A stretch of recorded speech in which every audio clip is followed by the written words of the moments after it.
So here's how the Group B table looks now after 2 matches played. Portugal and Spain level at the top on 4 points, identical goal difference 2. Iran still very much in it, so it will all hinge on the results in those remaining 2 fixtures. Spain against Morocco and Iran against Portugal. So Group B very much alive. So his 85th international goal. He's now the top scoring European player of all time. That goal today brings him ahead of Puskás. He's a little bit more to catch Ali Dai, who's the world record holder with 109 goals. But Ronaldo certainly enjoyed today. And I suppose, guys, look, like his day and the Portuguese team, it started real well and then maybe dipped down a bit. Is that a fair comment, Michael? Yeah, they had a great start to the game. Couldn't have started any better for them to get themselves ahead. But they were conservative in their approach, I thought, after that. The Moroccans had a good reaction to going behind in the first half. But the second half of the game, I thought, was poor. Morocco never really looked like they could open Portugal up from open play.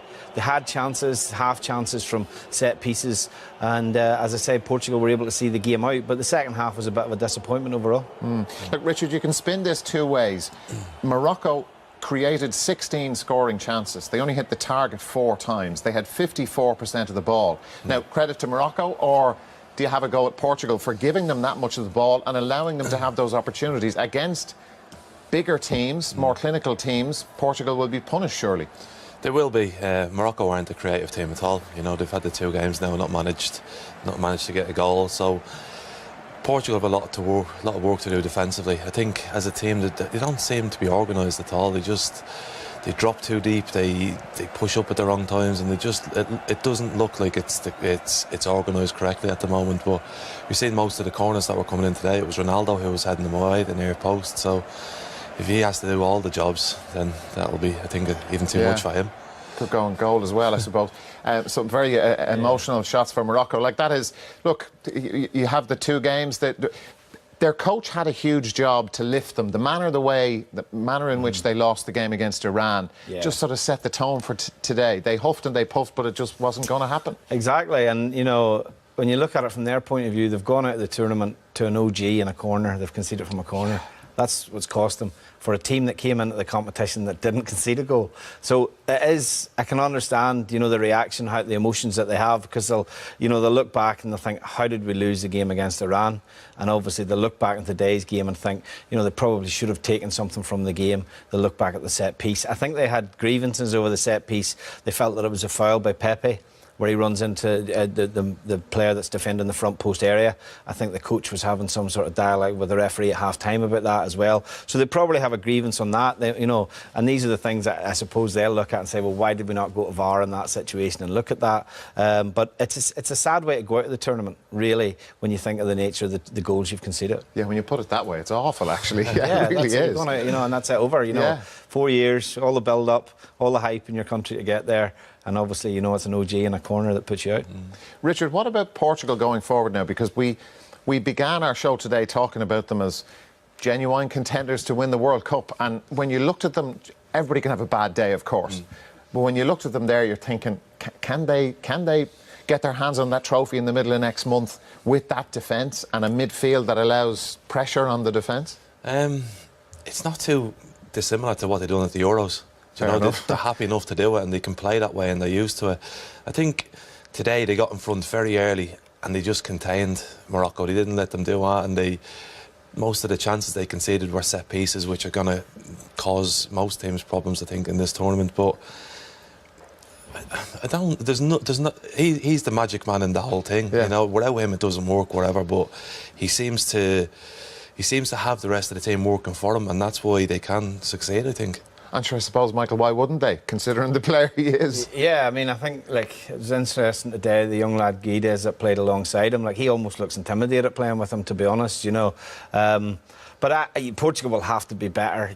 I think it's very difficult in any of these tournaments, like, to pick a team that you say they can win it. You know, we haven't seen a team yet that you would say they're the team to beat. This tournament we've had some surprise results. The Germany result, for example, the Brazil result. You know, two of the most heavily favoured teams. But at this minute in time, I think for a lot of the teams, it's about just getting to the next phase of the tournament by whatever means possible. And I think that's the result of, you know, some of the games have, you know, reflected that. Yeah. We're going to have a look at Ronaldo's day, and there's some magic stuff in this, and there's some not so magic stuff. And I suppose little bits and pieces, lads, you can describe this when we see it, that kind of things that drive people mad about Ronaldo. Just explain. Yeah, well, this is the goal.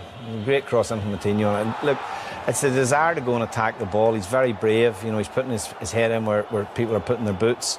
And, you know, that determination to get there is probably what sets him apart. We've talked about his physical strength, his tactical ability, but his mental strength's phenomenal as well. Yeah, he takes a lot of kicks, and this is the side that upsets people. He's gone into that diving header like he didn't have a care in the world. A little tap on the foot, and it's just a roll after roll after roll. And he is obviously targeted, and he knows if he can get free kicks in certain areas, he's going down.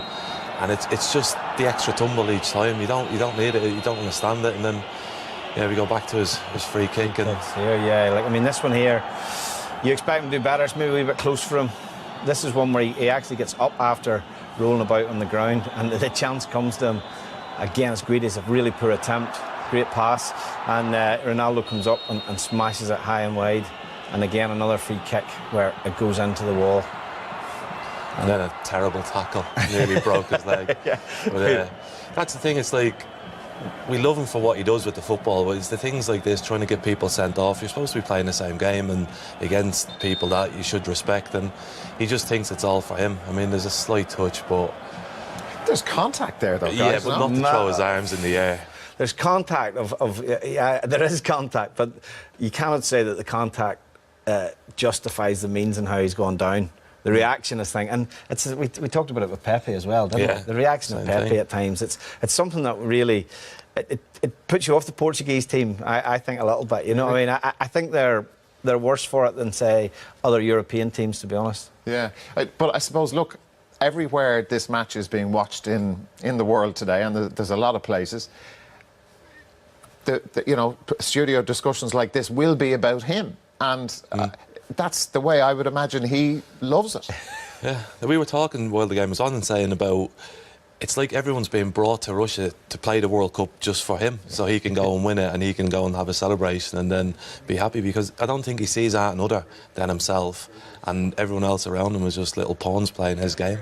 Well, he will say, and every Portuguese fan will say, well, how bad?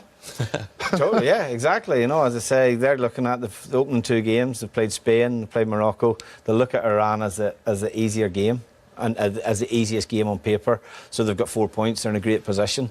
And as I say, I think they'll believe that they'll get better as the tournament progresses. Yeah. Morocco, and we mentioned the numbers with the chances that they had, Richard, and there were many of them. And belief. They didn't have that belief deep down that they were going to score.